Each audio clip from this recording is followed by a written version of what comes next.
Assalamu alaykum hörmətli görürmənlər. Uyğur Axbarat Mərkəzinin xəbərlər proqramımıza xoş gəldiniz. Mən Muhammed İzzət. Bugün çarşamba. Tövəndəki xəbərlərimizin təfsilatı bolsun. Xitay Mərkəzi xəbər to'rining 12 ayının 19 gündəki xəbərdə bildirilishicha, 12 ayının 18 günü Xitay hökumətining alohida plani və yol yo'riqi bilan Xitay dövlətlik paxta yeyib savdo mərkəzi Urumchida rasmiy qurilgan. Xitay dövlətlik paxta yeyib savdo mərkəzining açılış murosimiga atalmış Şinjan Uyğur Avtonom rayonluq partiya komiteti, atalmış Avtonom rayonluq xalq hökuməti və atalmış Şinjan ishlab chiqarish və qurilish punktlarining asosli rahbarlari qatnashgan. Murosim jarayonida atalmış Şinjan rayoni Xitoyning eng muhim paxta ishlab chiqarish bazasi va a'lo sifatli paxta yeyib ishlab chiqarish markazi ekanligi alohida tilga olingan. Hozir Sharq Turkistondagi paxta terish umumiy ko'lami 37 million 450 ming muqaytid ekan.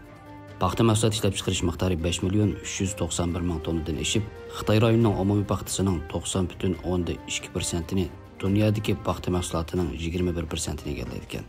Egilincha Xitoy hukumatining bu yangidan qurilgan Xitoy davlatlik paxta yeyib savdo markazi paxta yeyib mahsulotlari savdosi, sanoat mulozimati va boshqa qo'shilma qimmat mulozimati bilan ta'minlaydi ekan. Bular naq mal tizimdagi savdosi, naq maydon bir taraflama xaridor chaqirish savdosi, suhbatli savdosi va boshqa kasblarni o'z ichiga oldi ekan.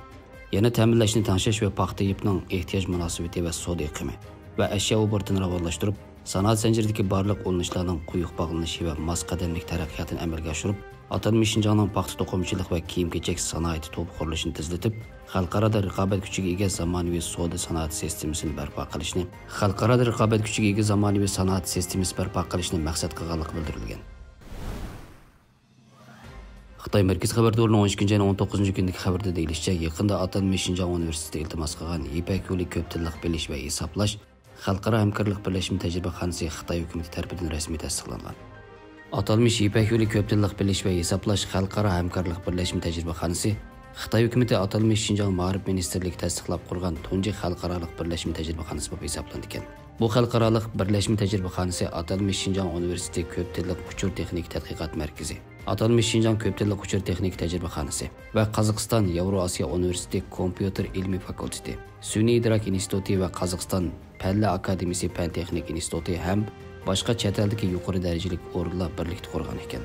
Bu xalqaro hamkorlik birlashma tajribaxonasi bir balvoq bir yo'l strategiyasi va Ipak yo'li iqtisodiy balvog'ining yadrolik rayonini barpo qilishdagi davlatning strategik vazifalariga yaqinda moslashib, ko'p xil va ko'p tilli uchurlarning aqli iqtidorli uchur bir taraf qilish va almashtirish sistemasi orqali o'zaro tarjima qilishni amalga oshirib, atalmış bir balvoq bir yo'l bo'yidagi davlatlarning ijtimoiy taraqqiyotidagi jamoat fikrini tahlil qilish, to'g'ri mazmuni bexatarligi, har qaysi davlatlarning siyosati, madaniyati, sayohatchilik, savdo, pul muomala uchurlari va boshqa sohalarda cho'nqur almashtirish ifodalaydi ekan. Xitoy hukumati bu qurilishdan foydalanib bir balvoq bir yo'l bo'yidagi davlatlarning iqtisodiy taraqqiyoti va savdo almashtirishiga aktiv mulozimat qilib, Xitoy davlatining bir balvoq bir yo'l strategiyasining taraqqiyotini amalga oshirishni planlagan.